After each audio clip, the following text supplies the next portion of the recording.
좋은 교회, 좋은 TV. 욥은 친구들과 대화를 하면서 27장에 이를 때까지 계속해서 자신의 억울함을 피력했습니다. 하지만 욥의 친구들은 어느 누구도 욥의 편에 서주지를 않았지요. 욥이 정말 너무나 억울했을 것 같습니다. 친구들뿐만이 아니라 하나님께서도 응답을 해주시지 않으니 얼마나 답답하고 속이 터질까요? 이제 욥이 할 수 있는 것이 아무것도 없는 것 같습니다. 그래서 욥은 하나님 앞에서 맹세를 하면서까지 자신의 의로움을 주장하려고 하는데요. 어떠한 내용인지 함께 살펴보도록 하겠습니다. 욥이 또 풍자하여 이르되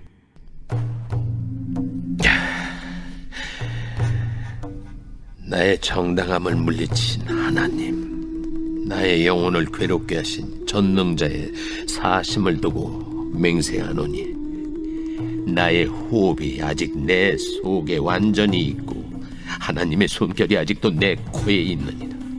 결코 내 입술이 불의를 말하지 아니하며 내 혀가 거짓을 말하지 아니하리라.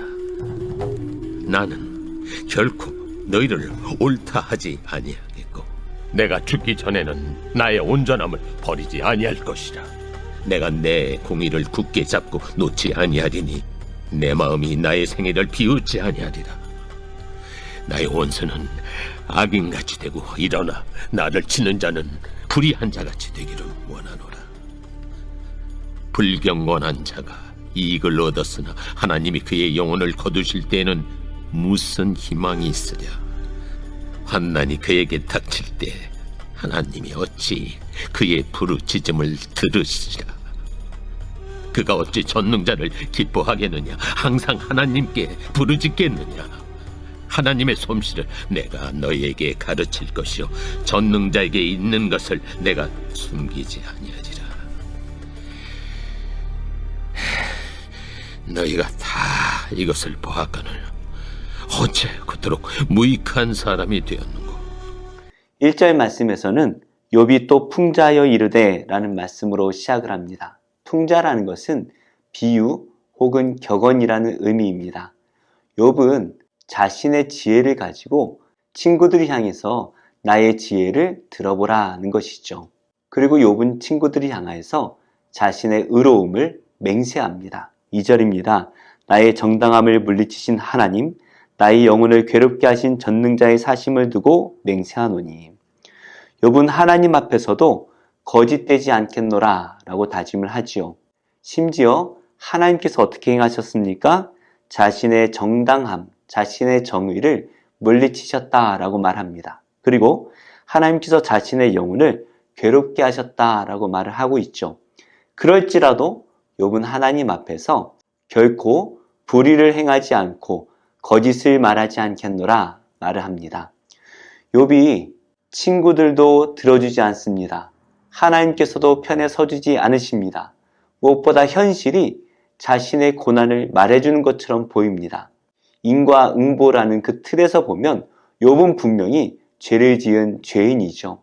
그러다 보니 욥이 어디에도 하소연할 곳이 없습니다. 그래서 욥은 하나님 앞에서 맹세하기까지 자신의 의로움을 피력하려고 하는데요. 5절 말씀입니다. 나는 결코 너희를 옳다 하지 아니하겠고 내가 죽기 전에는 나의 온전함을 버리지 아니할 것이라. 친구들은 욥을 향해서 계속해서 욥이 죄를 지었다. 그래서 벌을 받은 것이다 라고 주장을 하지요. 이러한 친구들의 주장에 대해서 욥은 옳다라고 하지 않겠노라 라고 말을 합니다. 자신이 떳떳하다라는 것이죠. 그러면서 자기는 죽을 때까지도 자신의 온전하다라는 그 생각을 바꾸지 않겠노라 라고 말하고 있습니다. 그래서 욥은 6절에 이렇게 말하죠. 내가 내 공의를 굳게 잡고 놓지 아니하리니 내 마음이 나의 생애를 비웃지 아니하리라. 욥은 자신의 공의를 굳게 잡고 있습니다. 자기가 죄인이다라는 사실을 절대로 인정할 수 없고 자기는 의롭다라는 그 사실을 굳게 붙들겠다라는 것이죠. 그러면서 결단코 자기의 생애를 비웃지 않겠노라 말을 합니다. 욥의 친구들이 욥의 생애를 비웃고 있습니다. 욥이 자신이 의롭다라는 것을 주장할 때마다 욥의 친구들은 계속해서 조롱하고 있죠. 그러나 욥은 결코 자기 자신을 조롱하지 않겠노라 라고 다짐을 합니다. 그럼에도 불구하고 욥의 친구들은 욥을 계속해서 비난하고 조롱하고 있죠. 친구가 아니라 원수 같습니다. 좀 공감해주고 조금만 더 이해해주고 맞다라고 맞장구 쳐주면 얼마나 좋았을까요? 그러지 못하는 친구들을 바라보면서 욥은 친구가 아니라 원수라고 느꼈던 것 같아요. 7절입니다. 나의 원수는 악인같이 되고 일어나 나를 치는 자는 불의한 자같이 되기를 원하노라. 정말 친구가 아니라 원수같이 느껴지니까 그 원수 같은 친구들이 망하기를 바라고 있습니다. 의로운 욥이 어떻게 친구들을 저주하는가 우리가 그렇게 생각할 수도 있지만 지금 욥의 상황에서는 친구들이 망하는 것으로 자신의 의로움을 증명하고 싶다라는 것이죠. 친구들은 자기들이 의로운 것처럼 말합니다. 왜냐하면 망하지 않고 잘 되기 때문이죠. 그래서 욥은 계속해서 이렇게 말을 합니다. 8절입니다. 불경건한 자가 이익을 얻었으나 하나님이 그의 영혼을 거두실 때에는 무슨 희망이 있으랴. 악인이 잘 되는 것은 결코 좋은 것이 아닙니다. 왜냐하면 하나님의 마지막 때가 존재하기 때문이죠. 그 마지막 때가 되면 하나님께서 그 영혼을 다 거두어 가십니다. 그러면 그 사람에게 남은 것은 악한 행위밖에 없는 것이죠. 이 땅에서 아무리 많은 것을 누렸다고 한들 그것이 그 사람의 의로움을 증명해 주지 않습니다. 이 땅에 살아가면서 하나님께 부르짖지 아니하고 자신의 그 불을 의지하였던 그 악한 자들은 마지막에도 소망이 없다라는 것이죠. 이렇게 욥은 자기가 억울하다, 자기의 의로움을 맹세한다 라는 것을 주장하고 있습니다. 그러면서 이제 욥은 자신의 지혜를 친구들 앞에 말하겠다라고 말을 하는데요. 11절입니다. 하나님의 솜씨를 내가 너에게 가르칠 것이요 전능자에게 있는 것을 내가 숨기지 아니하리라. 친구들은 자신들이 지혜롭다라고 생각하면서 욥을 가르치려고 했습니다. 그런데 욥은 이제 친구들을 향해서 내가 너희를 지혜로 가르치겠다라고 말을 합니다. 무슨 말입니까? 친구들의 지혜가 자신만 못하다라는 것을 말하는 것이죠. 이것을 통하여서 욥이 그동안 주장했던 것이 옳고 친구들이 주장했던 것이 옳지 않다라는 것을 말하려고 하는 것입니다. 이렇게 욥기 27장의 말씀에서 욥의 억울함이 잘 드러나고 있습니다. 참 억울하죠. 하나님이라도 나타나셔서 그의 의로움을 증명해 주신다면 좋았겠지만 그것도 아닙니다. 무엇보다 자신의 형편이 자신의 죄를 드러내는 것처럼 친구들이 주장을 하니 이것도 너무나 억울한 일입니다. 정말 친구들이 욥을 조금만 더 이해해 줬으면 어땠을까요? 욥의 말에 조금 더 귀를 기울여 줬더라면 어땠을까요? 욥의 이 고난이 죄 때문이다 라는 것이 아니라 하나님께서 왜 고난을 주셨을까 함께 묵상하며 깊이 생각해 봤다면 얼마나 좋았을까요? 결국에 이렇게 긴 대화가 오고 가면서까지 자신들의 옳음만 주장하려고 했던 이 대화의 내용은 서로 간에 상처로만 남는 것 같습니다.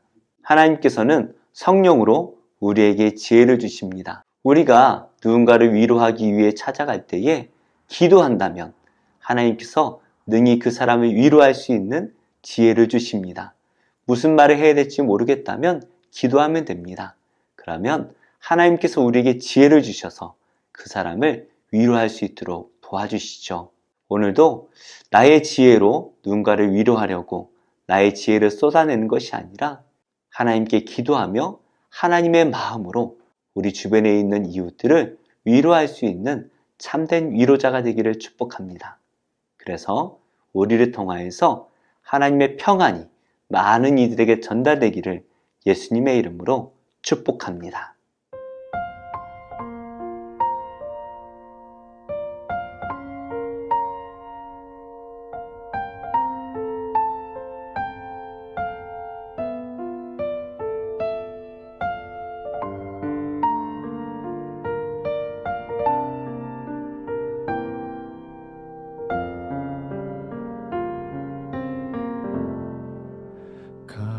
감사해 시험이 닥쳐올 때에 주께서 인도하시니 두려움 없네. 또 감사해. 고통이 찾아올 때에 주께서 지켜주시니 승리하리라.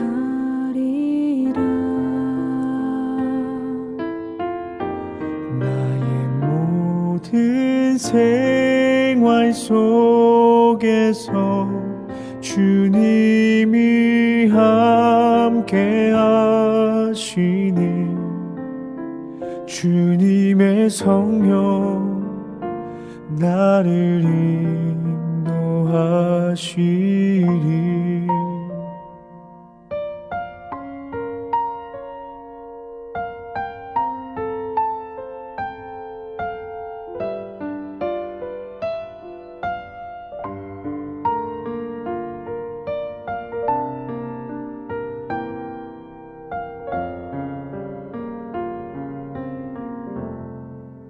감사해.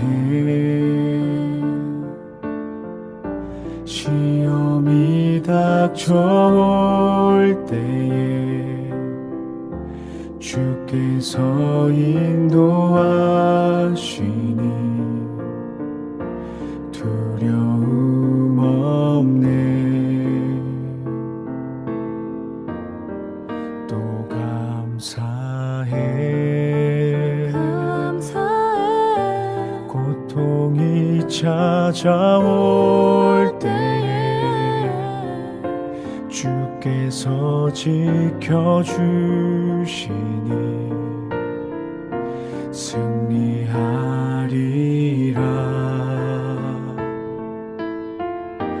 나의 모든 생활 속에서 주님이 함께 하시니 주님의 성령 나를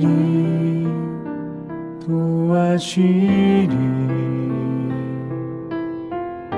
시험이 나를 찾아올 때 주님 지켜주시리. 주님의 성령 나를 인도하시리. 시험이 나를 찾아올 때 주님 지켜주시리. 주님의 성령 나를 인도하시리. 나의 모든 생활 속에서 주님이 함께 하시니 주님의 성령 나를 인도하시리.